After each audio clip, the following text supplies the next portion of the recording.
Hi, my name's Phil. I like talking about politics, and in this video I'd like to continue on from the discussion about the miles-long tailbacks that are now standard on either side of the Dover-Calais border between the UK and the EU, and discuss the ways in which it's set to become much worse yet as the year rolls merrily on. But first, if you'd like to be notified of daily news and politics, please subscribe to the channel and click the bell notification icon. So a couple of things to begin with. When I did that video, at the end of last week, I was bemoaning the lack of coverage in the mainstream media. After I'd uploaded it, but before it was published, it was being reported on in the Independent, the Guardian and ITV. And still stuff missing from the likes of the BBC. I've now heard it's been mentioned in the telly. So from your point of view, yesterday, days later. Because that's what's going to happen now. Now that some media outlets have reported on it, the other ones who want to cover it up will have to report on it and try and spin it so it doesn't sound as bad. And there it is. The second thing is that someone commented about the tailbacks being shown on the approach to Dover and asked what it's like at Calais. It's the same. Basically what happened, I have used images of the approach to Calais in a previous video, and there's some more behind me, but I'm limited to what lorry drivers who are actually uploading these things will put. So before, for example, someone who I'd got several images and videos from who's been uploading them. So initially it was the approach to Calais, but then that same driver then managed to get through it, got a load, came back through Dover. So then I was using their images and footage on the approach to Dover. That's how it works. But it's bad in both directions. And it will get worse for a number of reasons. The first one is that, that doesn't need any special understanding of how haulage works. It's fairly obvious. These lorry drivers do not like being stuck on the approach to either Dover or Calais for hours on end. And it is hours. On the British side, at least, there are no facilities for them. If a lorry driver needs a pee, and who wouldn't when you're stuck in a cab for 6 hours or more? You're doing it in a bottle or a shiwi. It should be obvious to everyone that they do not want to do this on a regular basis. This is likely to cause EU-based lorry drivers to turn down the offer to make the GB run. Got a job for you, Pierre. You're gonna go to Bristol. Isn't that in Britain? Yeah. No. Send me to Belgium, please. You know, it's not like there isn't plenty of work for them in the single market. It's only the British-based lorry drivers that are stuck with this, and we've got precious few of them. We've already seen massively reduced levels of trade possible with this hard Brexit. If we reduce the number of lorry drivers willing to make these runs, then we're either going to have to pay them way over the odds, which makes that trade way less profitable for us, or we have to do without and get access to way fewer goods as consumers, or business opportunities as exporters. The second way in which this is going to get worse doesn't require a lot of understanding how haulage works either. We're in January. Now, I said before, the start of January, absolutely dead for trade. Then it increases as the month rolls on. That's what we're seeing here. Trade tried to ramp up, got hit with border delays. But it's still January. As we move through the first half of the year, trade will attempt to keep ramping up. We'll get to summer. We'll also be wanting to get in extra for the holiday season, but also start preparing for Christmas. That ramps up months ahead. As the year goes on, the level of trade needed to maintain our economy will need to increase. If we cannot cope with January levels of trade, what are we going to do about the demand much later on? There were a couple of interesting quotes, or a few actually, in a journal. I'll link it below. It's from lorry drivers getting stuck at Calais, in Fleet Point, an industry journal, like I say. One of them said, this is a quiet period and the queues are massive. So I am expecting a lot of delays when things get busier in February. Now think on that. We're not talking about, right, it's ramped up now, this is bad, we're not really clearing it. And then in like April or May, it's going to go up again. No, in a few weeks' time, it's going to go up significantly again. It's going to get considerably worse, according to people who are involved in the process. It's also worth bearing in mind that in order to circumvent problems at Dover, more goods are being sent by air freight. This is expensive at the best of times. It's becoming unsustainable according to industry reports. They can't go on.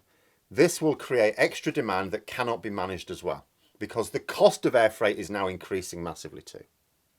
The third thing, not so much to do with hauliers, but exporters in the EU.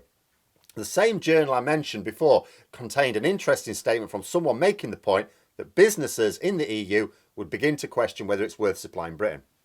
And this is no mere conjecture. We saw it in reverse last year.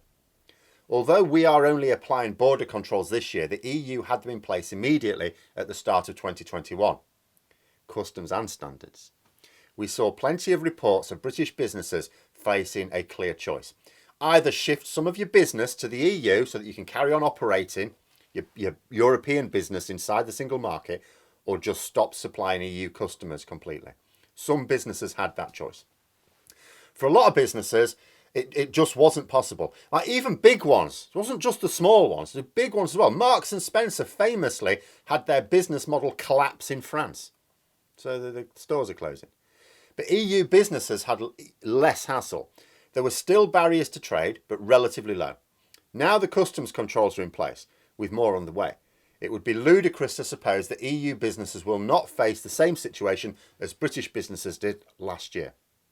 And very few of them will move any of their business to Britain because it's less likely to be worth it. Like you think about it, a British business that moved some of its operations to the Netherlands, let's say, or Ireland, it then had access to the entire single market.